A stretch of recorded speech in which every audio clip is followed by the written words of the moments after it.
What's poppin', my beautiful fight fans? Welcome back to another prediction video, full card prediction video on UFC 295, taking place in Madison Square Garden, I believe. Fight mecca of the world, in my opinion. Fuck Vegas. And just so everyone knows, 300 W's as of last week's card. We went like 9-2, I believe, on an 11-fight card, or 8-2 on a 10-fight card, because one fight got pulled off. 300 dubs on the year, though. 300 correctly predicted fights. Hopefully a lot of money made for a lot of you guys out there, because if you bet that shit right, I mean shit, that's a whole lot of winning. Star prospect of the night was supposed to be this motherfucker. I'm not even going to say his name, doesn't even matter. He's basically the Habib clone, but he pulled out, and he was going to be taking on Mateus Rebecki. Now it's Roosevelt Roberts. So you know what, we're just going to say Roosevelt Roberts is the prospect of the card for stepping in on 2 days notice against a beast. Then moving on, we have the show stealer of the night. Hands down, that's Matt Frevola versus Benoit Saint Denis. I mean, it doesn't get more explosive than that. It's at lightweight, so they have just as much speed as they have power for the most part. They're pretty technical. It's going to be a quick barn burner of a fight, I feel like. And then the fighter in the oven, this is so weird to say, but it's Jessica Andrade. This is her 5th fight of 2023, which is badass for anybody. But when you also look at it, a lot of those fights were just like quick losses. Like, she got knocked out by Yan Xiaonan bad. Then she got subbed by Erin Blanchfield. Like, it's just kind of been a rough road for Jessica. Moving on up the first fight of the card, though, Dennis Buzukja taking on Jamal Emmers. Jamal Emmers is coming off of a loss, I believe. He's coming off of a loss to, gosh, one sec, you know what, let me just pull up Sherdog real quick. He's coming off of a loss to Jack Jenkins, and when you look back on it, it was a split decision loss. You could give that fight to Jack Jenkins. Other than that, he'd be coming off of that win over Hussein Ashkabov and then a loss over Pat Sabatini, which is unfortunate. But Dennis Buzukja, I just don't think he is acclimated to the UFC enough. He's only fought one time, and his debut was against Sean Woodson, and he had heart. He's a Bostonian, like, he's going to have some fucking heart, and he comes from the Serra-Longo camp. But he just didn't look technically that good. I think he's going to get out-grappled by Jamal Emmers to a decision. Moving on up the card, we got Joshua Van taking on Kevin Borjas. This one, on paper, is another really good fight because both these fighters have about the same record. 8-1 for Joshua Van, 9-1 for Borjas. Josh Van looks like a lot more of a scrapper on the feet. Like, he looks way more comfortable with his hands. And when it comes to the grappling, I don't think Kevin Borjas can just, like, you know, completely out-grapple Josh Van. I think he's always going to be able to find a way back to his feet. I don't think he's going to get caught in anything on the ground. I could be wrong, but I think this fight is going to stay on the feet. And if you keep it on the feet, Josh Van just has more power and more ways to finish the fight. So I'm going Josh. Moving on up the card, John Castaneda taking on Kang Ho Kang. This one's a hard fight to pick because Kang Ho Kang has power and he's been in the game for a while, but he's old at bantamweight. And I think, I don't know if he missed weight or if John Castaneda missed weight, but this is a catch weight at 138 pounds. Maybe neither of them missed weight and they're just being given a little bit of an allowance by Dana. I don't know. Either way, I feel like I need to side with John Castaneda. Kang Ho Kang had a good win earlier in the year, and he beat somebody I didn't expect him to, so I mean, kudos to him for that. But I don't think John Castaneda is the same type of fighter as the last man he fought. And let me just double check on who that was real quick. Oh, Christian Quinones. Yeah, nah, this is not the same type of fighter, man. He's coming off a win over Dana Batgirl and Christian Quinones. So it is kind of wild that he's, like, back on a streak. But he lost to Ronnie Yaya, dude, so I can't. Next up the card, Jared Gordon taking on Mark O'Madsen. Now, Mark O'Madsen, for some reason, opened the card as a favorite, which is just, that's wild to me. It looks like everyone's come to their senses because Jared Gordon is like a pretty hefty favorite now. Marco Madsen's sitting at like a plus 170. I almost wanted to trust that, honestly, but like Marco Madsen just isn't that good. He's too old for lightweight. I've been saying this since I started watching him like really fight back in like 2020, I think it was, 2019. I always wanted him to do good because he's an Olympic wrestler, and I'm a wrestler, so I'm always going to back wrestlers at heart. But he's just too old, and he doesn't look that good on the feet. He made too close of a fight with Clay Guida. And other than Jared Gordon, Loki getting smoked by that illegal headbutt by Bobby Green, he hasn't looked terrible. So I'm a side of Jared Gordon here. Moving on up the card, Nazim Sadikov taking on Vyacheslav Borshov. This is another great fight. Like, on the feet, I think this is going to be a barn burner. I think the difference is that Nazim Sadikov trains with Aljo's camp, and his grappling is just a lot better. I mean, you saw him submit Terrence McKinney in such a, like, go back and watch that fight. Terrence was caught in such an unfortunate submission. Like, his arm was trapped and everything. It was bad.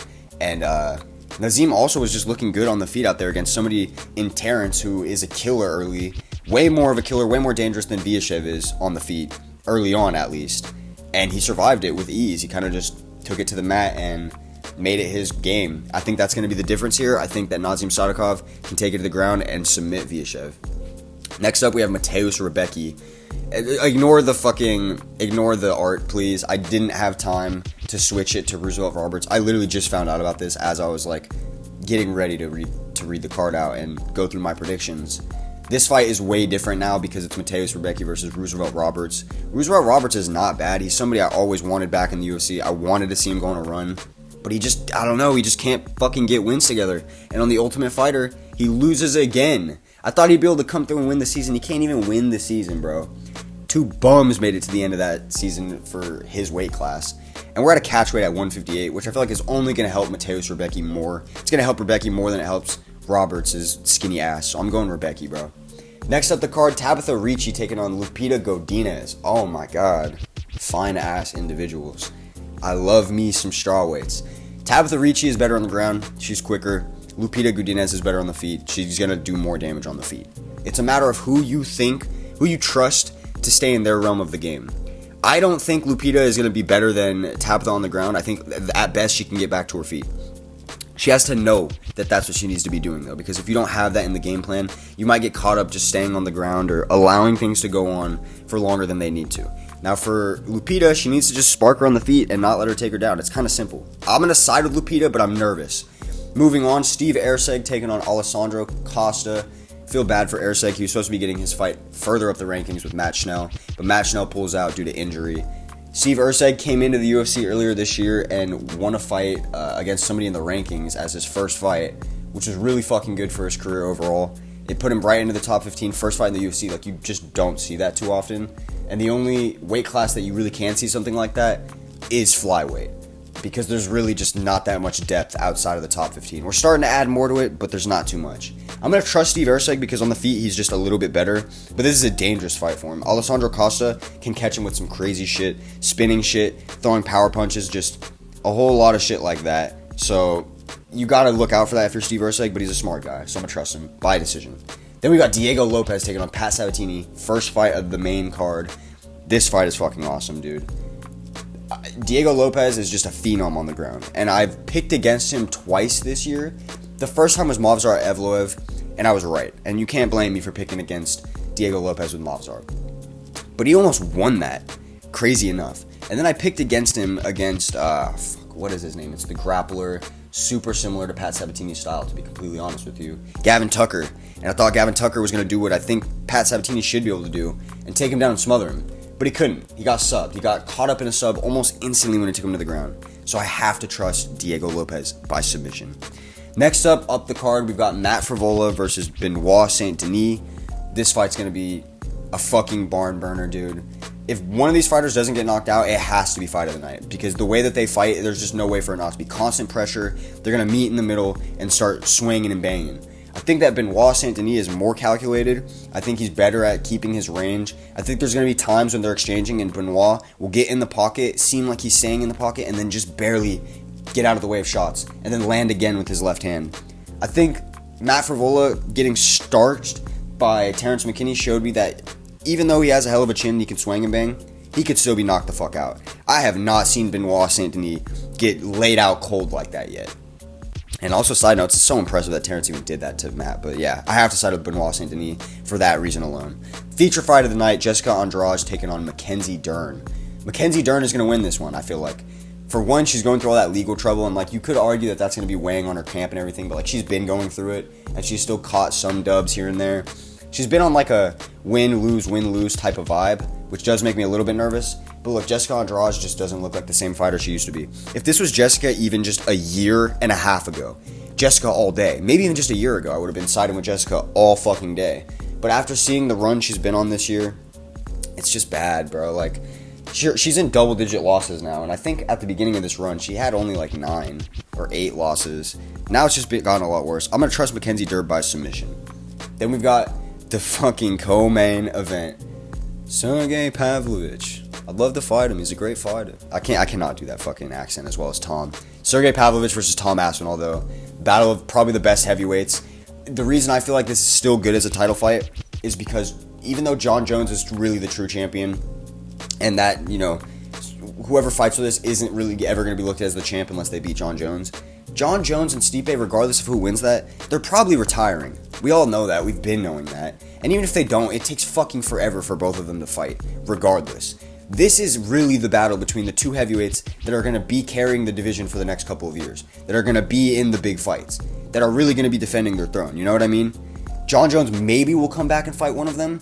Maybe. And I think that's like a 10% chance. And then for sure he's retiring. There's no way he wants to fight more killers after that. So this is really the fight to see who's going to be the future champion. I think this is like the perfect situation for an interim belt. One of the few times in the UFC where I actually agree with it. I'm going to side with Tom Aspinall. And I think Tom Aspinall is going to make this fight look easy, if I'm honest with you. And I'm putting a lot of money on it. Because I genuinely trust Tom Aspinall the way I trusted Sean O'Malley earlier in the year to knock out Aljamain. The same way I trusted Israel Adesanya to come back against Alex Pereira and knock him out. It's just one of these vibes I have.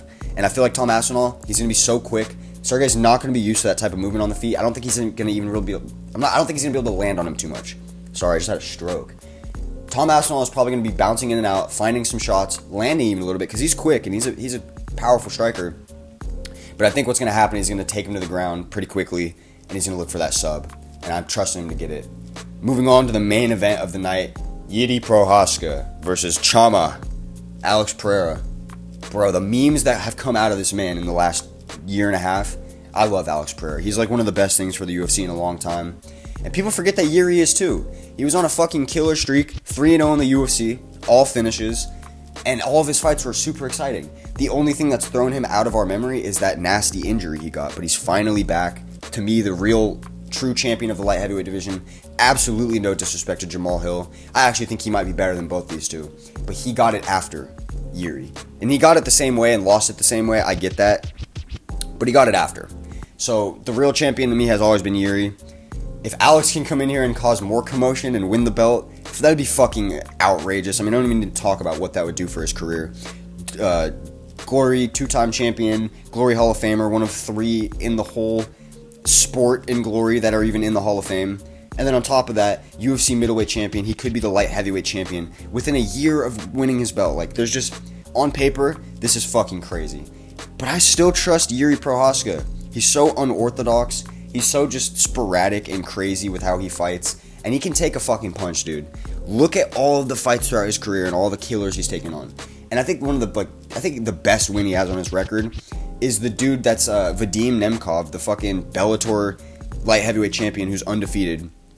He has a win over that dude where they just fought until one person got too tired. There was like no time limit. And it wasn't Yuri. He's just built different. He genuinely follows that like samurai Bushido code. And I fuck with it, dude. I fuck with it a lot. I think when you're taking on somebody that is just so spiritual and so involved in themselves like that, and they truly believe in themselves and their process, it's so hard to get a man out like that. And Alex Pereira is the same type of man, which is what makes this main event so great. And honestly, the co-main too. It's a similar type of thing. But these are the best fighters on the card, without a doubt. The most well-rounded. They can get it. They can finish this fight spectacularly. They can have it be a long, drawn-out war. It could be a technical, methodical battle. You really don't know what you're going to get, but we do know that it's going to be fireworks. I doubt it's going to be anything boring with these two fighters. I'm going to side with Yuri Prochazca by a 3rd round knockout. Might even go in the 2nd round. I've been putting 2nd on most things, like verdict. I think my pick's 2nd round. Earlier in the week, I was telling my homie 2nd round, but I'm going to side with a 3rd round knockout. Thank you guys for listening if you fuck with the content. Shout out my coworkers. Y'all just found my content, and that was kind of fucking wild to walk into work too, but yeah, I love y'all.